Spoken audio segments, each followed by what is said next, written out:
Hi, it's James. Welcome back to the channel. And today we're going to look at a great song, one that has long been a favourite of mine, Tongue Like a Knife, which is from Sweets from a Stranger, third track on side 2. This is one that always appealed to me. It's a song with a very precise story behind it. It's got a bit of a period thing going on.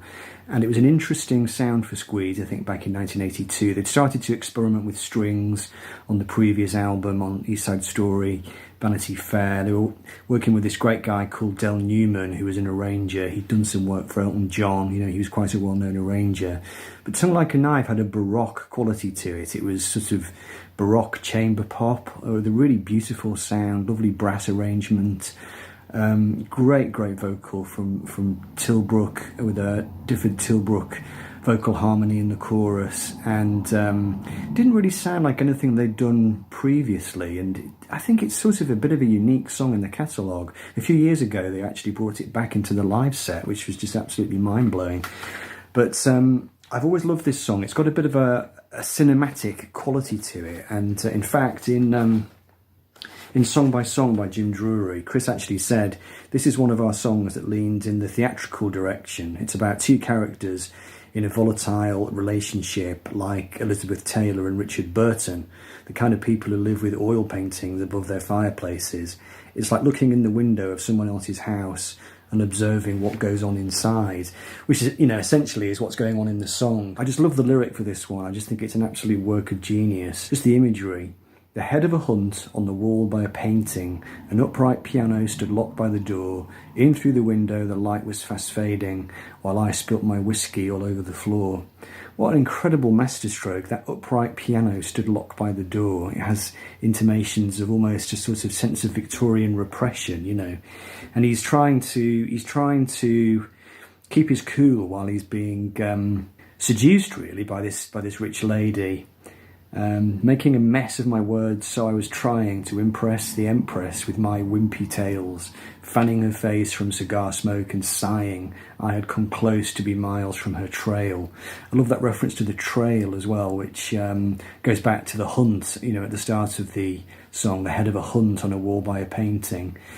It's just brilliant, and the chorus is just so beautiful. You know, the melody. When I was a kid, I was about 11 years old when this song came out, and the chorus melody used to almost make me cry. It was just so beautiful.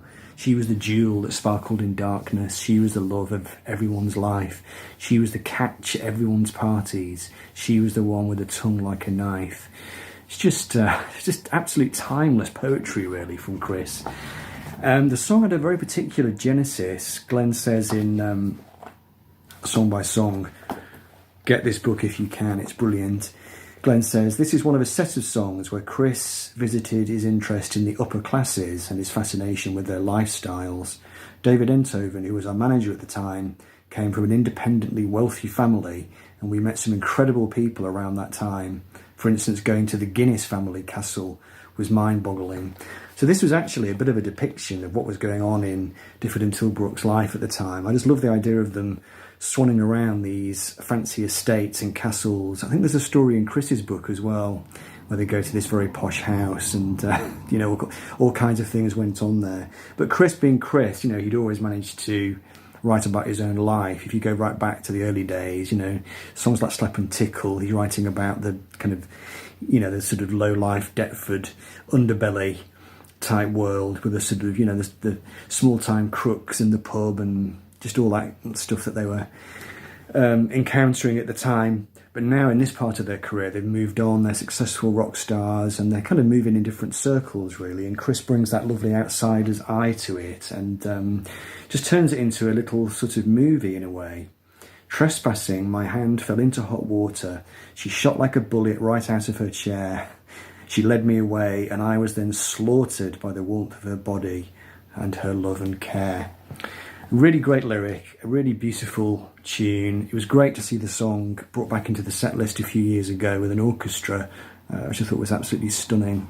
But it's a classic example, I think, of a Squeeze deep cut. You know, it's not one that's ever going to turn up on a greatest hits collection.